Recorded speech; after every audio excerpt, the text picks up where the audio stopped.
Red brand new movie that just hit theaters this past Friday. The movie is directed by Jake Kasdan, who again reteams with The Rock after directing the previous two Jumanji films. And the screenplay comes from Chris Morgan, who's written every screenplay in the Fast and Furious that The Rock has been a part of. This movie tells the story of St. Old Nick's Santa Claus, who is played in this movie by J.K. Simmons, but he is taken in the movie by a witch who's played Grilla, who's played by Kieran Shipka.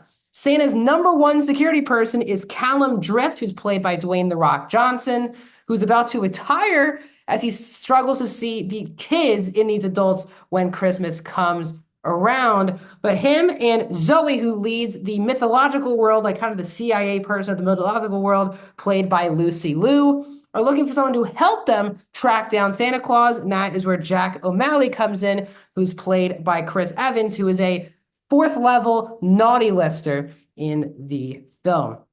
The movie is 2 hours and 3 minutes long and is PG 13. Welcome back to a brand new review here at Max Talks Movies. My name is Max Dinnenberg. We're talking Red One. If you're new to the channel, please subscribe and ring that bell for notifications. I do movie and TV show reviews, movie franchise rankings, a box office show every Tuesday, and out of theater reactions, including one I did for this movie. So please subscribe and bell if you like any one of those things.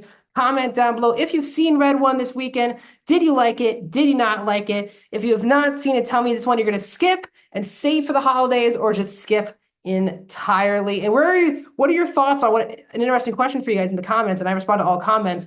Where do you think the careers are for both Dwayne Johnson and Chris Evans? Also, please like the video, the thumbs up button. So again, I am not a big Christmas person, but I do enjoy some Christmas movies. But this movie never looked good, in my opinion. The fact this movie has a nearly $250 million budget.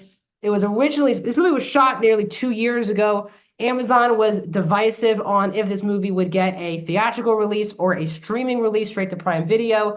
2 years later, here it is, exclusively in theaters, before it hits Prime Video way down the road. And this movie is exactly what you're expecting. This is a harmless, in my opinion, bad movie where there's not a lot of great things or even good things going on, but the movie definitely knows what it is. It's not trying to be a super serious movie. I wish it had a little bit more fun than it actually did, because off the bat, I can say this right away. The thing that hurts the movie the most is honestly just straight up boredom. This is a pretty boring 2 hour upbeat Christmas movies with two very charismatic actors. Even if the story is not there and the story is very bad and some of the dialogue can be bad, obviously this movie should be saved by two of the most likable, charismatic actors that we have in Hollywood today, with Dwayne Johnson and Chris Evans. But what this movie really makes you think are where these people are now in their movie careers and their career decisions of the last 5 to 10 years. The Rock is playing The Rock. This is a character that he plays in every single movie. There is no difference other than he is saying cringe Christmas lines in a very serious manner to get you to laugh.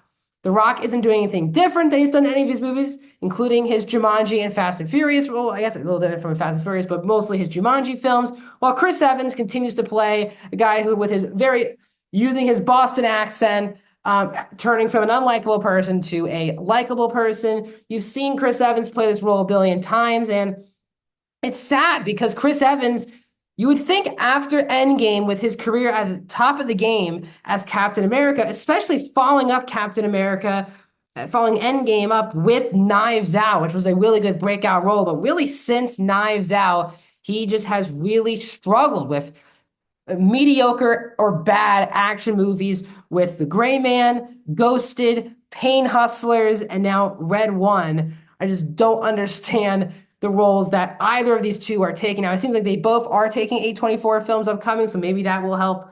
But if it feels like you've seen these two in a billion, playing these characters in a billion other movies. The actor that stands out is J.K. Simmons as Santa Claus. He is perfect casting for this character. He brings a sense of, yes, he's a really serious, very strong actor who does bring that gravitas to the character, but also he can have a boatload of fun. He's ripped. He cracks a lot of jokes, but he also has a very good relationship with The Rock's character. And J.K. Simmons for me was the best part of the movie. Also, my other favorite part of the movie is Krampus, who was a mostly practical effect and played underneath a costume by the actor Christopher. Hopefully, I'm saying his name. Christopher Hiveju. Hopefully, I'm saying his name right. He plays Krampus, and Krampus is easily is the best side character of the entire film. His look is very cool. Again, I'm all for practical effects, and seeing a practical effect like that done so well put a smile on my face. And the third act, how they explain how Santa actually delivers presents, was easily the funniest part of the movie, and from a screenplay perspective, the most creative part. Because outside of Santa delivering presents in a unique way, this movie just has no sense of a creative spark. This is a run-of-the-mill buddy cop Christmas movie.